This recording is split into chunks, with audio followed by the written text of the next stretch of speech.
Olá, bem-vindos a mais um podcast, nosso FIVcast. Hoje nós trazemos um assunto muito especial para abordar no mês das mulheres.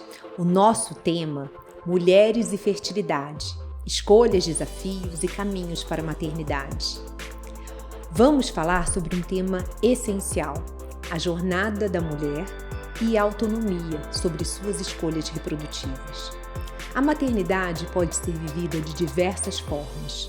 Algumas mulheres enfrentam desafios para engravidar, outras escolhem ser mães solo e há também casais LGBTQIA+, que buscam a reprodução assistida. Para poder falar sobre esses assuntos, a Bárbara, que elaborou todas essas perguntas, esses assuntos, através das dúvidas das nossas seguidoras do Instagram, do Facebook, do YouTube e também das nossas pacientes. Bárbara, é um prazer ter você aqui, seja bem-vinda.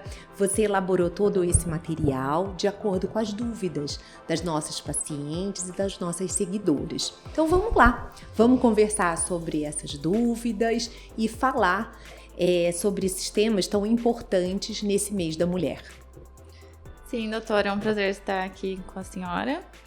E baseado, nas dúvidas frequentes, tanto no consultório e também através das redes sociais da FIV, eu vou trazer uma pergunta que elas nos mandaram.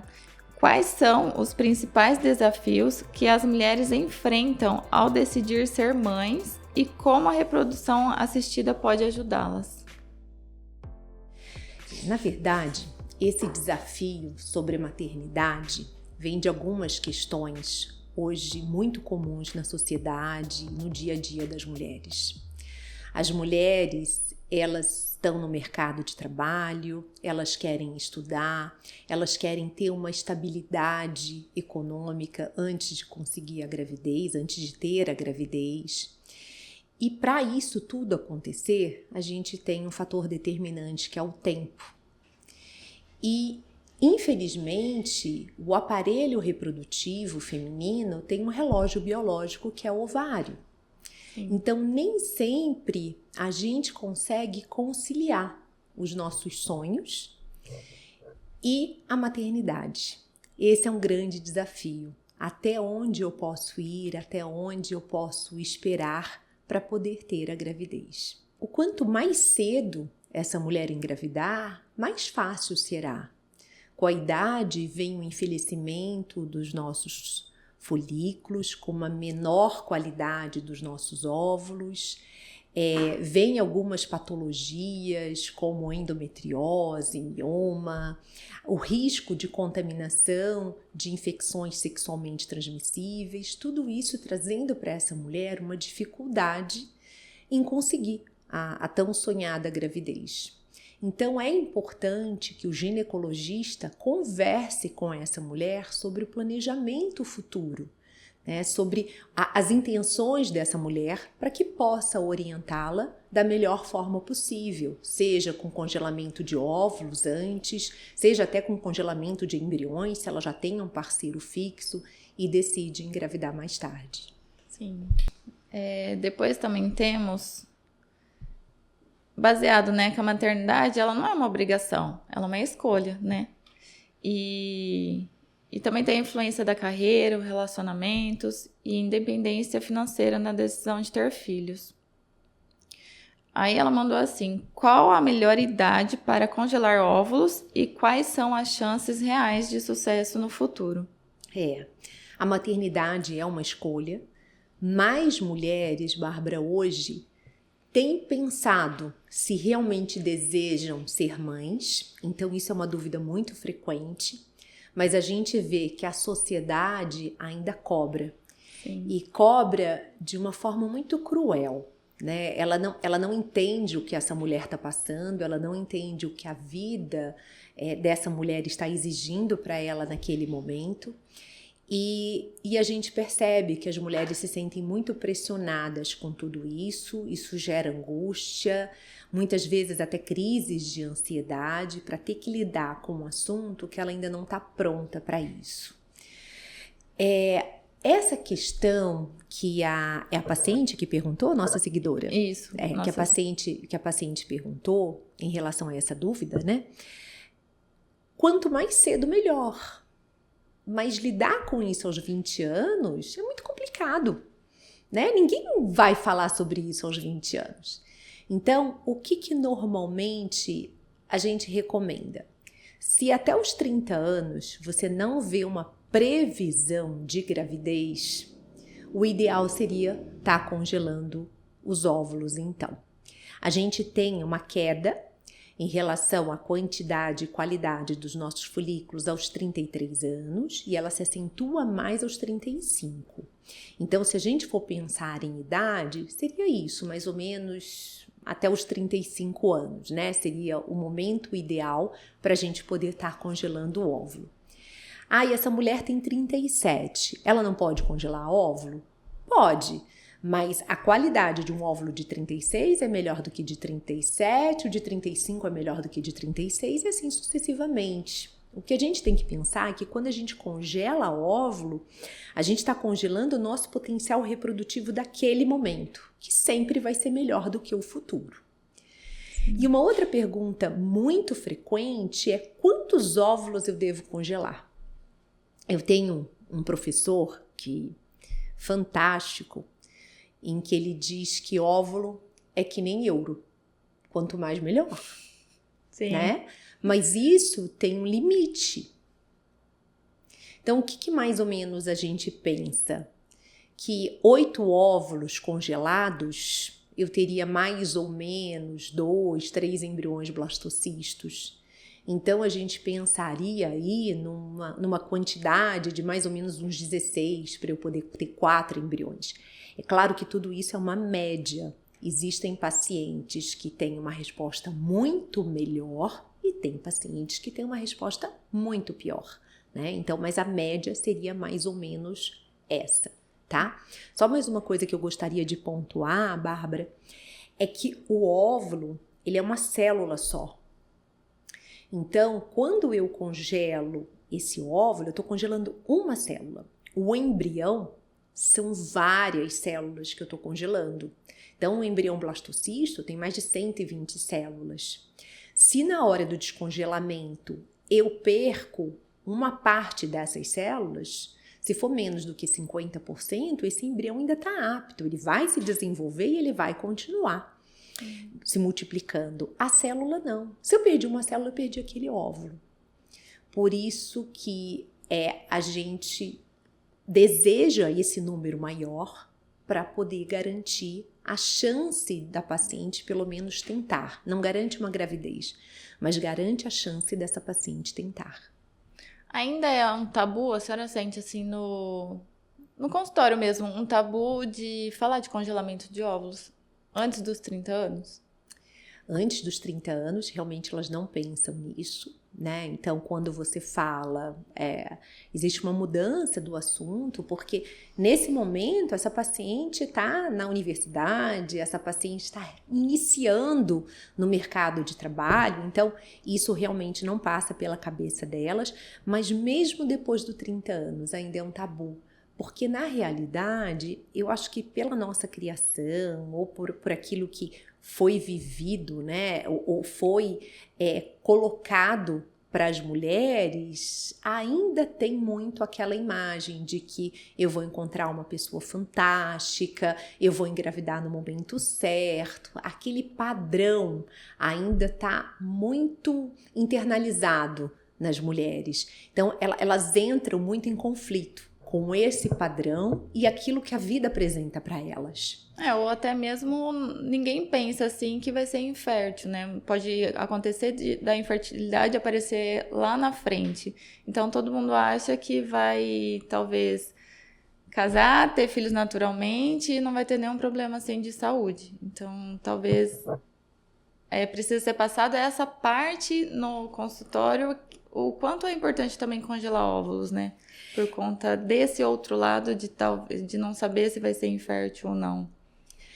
Isso que você colocou é importante porque essa mulher hoje, uma mulher hoje de 40 anos, ela tá linda, né? Ela tá bem.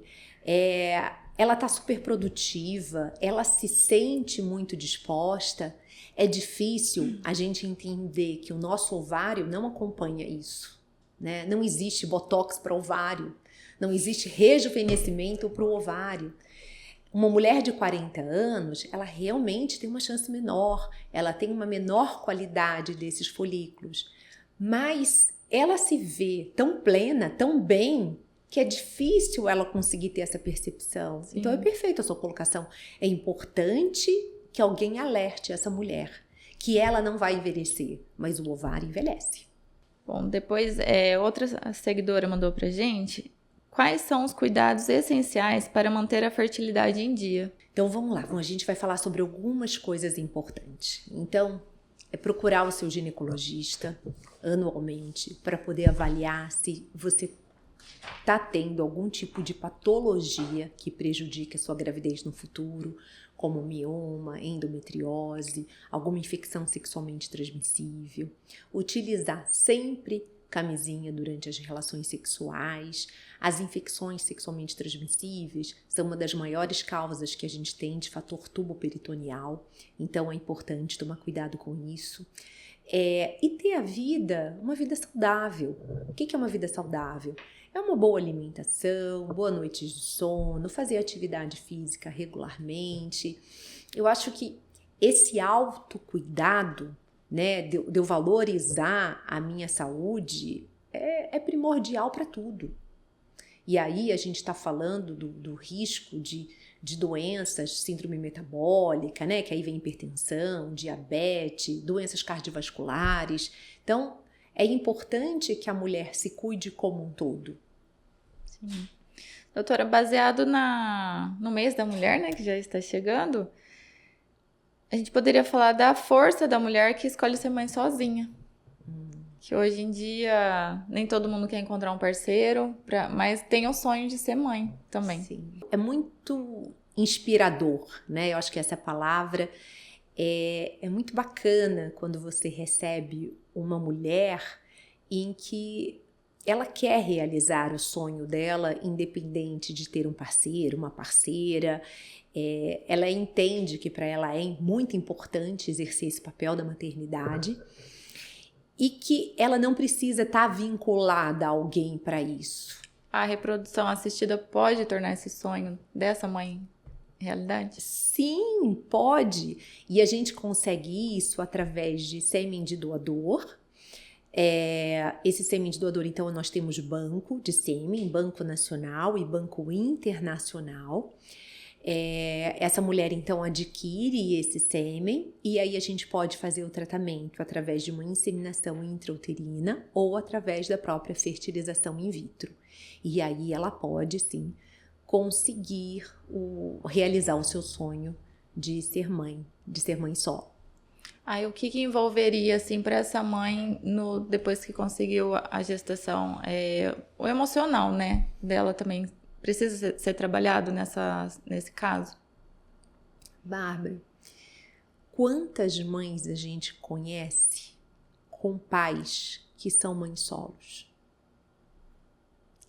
Você sabe que eu acho que essas mulheres, elas têm menos impacto emocional do que uma mulher que tem um parceiro, que acredita que aquele parceiro vai ser realmente um parceiro. Um parceiro que eu quero dizer esteja ali nas dificuldades, na criação daquela criança, esteja ali na questão econômica, esteja envolvida com a paternidade e ela se encontra sozinha, sem ter buscado isso. Uma mulher que decide ter essa criança sozinha, ela já está preparada. Ela não tem aquela frustração de imaginar que tem alguém e de repente se vê sozinha. Então, eu acho que a mulher já exerce esse papel quando é necessário muito bem, né? Na hora que a gente tem um filho, que a gente vê que aquela criança precisa da gente, a gente cria forças que a gente não sabe ainda onde vem, né? Para poder abraçar isso e seguir. Sim. Temos outros seguidores também que mandaram mensagem baseado na reprodução assistida para casais homoafetivos, né? Como que funciona o processo para esses casais que desejam ter filhos por meio da FIV? Então, nós teríamos aí duas situações. Nós temos os casais homoafetivos masculinos e os casais homoafetivos femininos. Eu vou falar deles primeiro, depois eu vou falar dos casais trans, tá? Porque eu acho que fica mais fácil a gente dividir. Sim. Os casais homoafetivos femininos, o que a gente pode fazer para que as duas participem daquela gravidez? Então, nós temos uma que vai gestar e a outra que vai ser a dona dos gametas. Então, a gente pega o sêmen de um doador, e aí pode ser por banco de sêmen, ou pode ser um parente até 4º grau, que não infira consanguinidade. O que significa isso? Ele não pode ser parente da dona do gameta, ele pode ser parente de quem vai engravidar, porque aí os gametas não têm consanguinidade, né? Então, poderia ser assim, ou pode ser com sêmen de doador, que é o que normalmente elas preferem para não ter aí uma terceira pessoa nessa relação. A maioria prefere realmente que seja de sêmen de doador. E aí elas podem conseguir a gravidez. No casal homoafetivo masculino, acaba sendo mais difícil, porque aí, além deles precisarem ter uma doadora do gameta, eles precisam também ter o útero de substituição ou útero solidário, que seria uma parente até 4º grau e engravidar para eles. E a gente entende que isso acaba sendo mais difícil. A mãe, que é quem normalmente faria esse papel, né? Normalmente a mãe faz isso com muita tranquilidade. Sim. Elas já têm idade e elas não têm saúde para poder estar engravidando naquele momento. Então, eles acabam tendo mais dificuldade, dependem de irmã, e aí da cunhada, né? A prima, para poder estar realizando essa gestação. Nos trans, então, se eu tenho um trans feminino que congelou o sêmen antes de fazer, né, toda a transição, pode estar utilizando o sêmen para poder estar fazendo o tratamento. A mesma coisa num transmasculino. Se congelou os óvulos antes, da transição, pode estar utilizando esses óvulos para poder então ter a reprodução. Por isso que no caso de trans, eu oriento a antes da transição, tá fazendo o congelamento dos seus gametas para poder utilizar no caso da reprodução, no caso que eles desejam engravidar. E para esses casais, como que funcionam os aspectos legais e burocráticos? Eles se sentem como um obstáculo aqui? Não, porque nós ajudamos naquilo que precisa, né? Nós aqui da FIV Marília, a gente orienta a questão de psicólogo, de advogados, para poder estar elaborando todos esses documentos, mas eu acho que os cartórios já estão entendendo bem isso. Então, os próprios cartórios já conseguem passar para esses casais o passo a passo que eles precisam para que tudo isso flua da melhor forma possível. Bom, chegamos ao final de mais um FIVcast e trouxemos, né, várias perguntas aqui que vocês mandaram através das nossas redes sociais, do canal do YouTube, da FIV Marília. Então, doutora, eu gostaria que você deixasse uma mensagem para essas pessoas, se tiverem mais dúvidas também, para a gente estar trazendo mais conteúdo para eles. Perfeito. Bárbara, agradeço a montagem, né, de toda essa programação, das dúvidas dos nossos pacientes, dos nossos seguidores. E o que eu queria dizer é que a gente entende que a maternidade é uma jornada única para cada casal. E a ciência está aqui para apoiar suas escolhas. Qualquer dúvida, entre em contato. Se você acredita que esse podcast, essas dúvidas que foram colocadas aqui, pode ajudar alguém que você conhece, compartilhe o nosso podcast. Um abraço e até a próxima!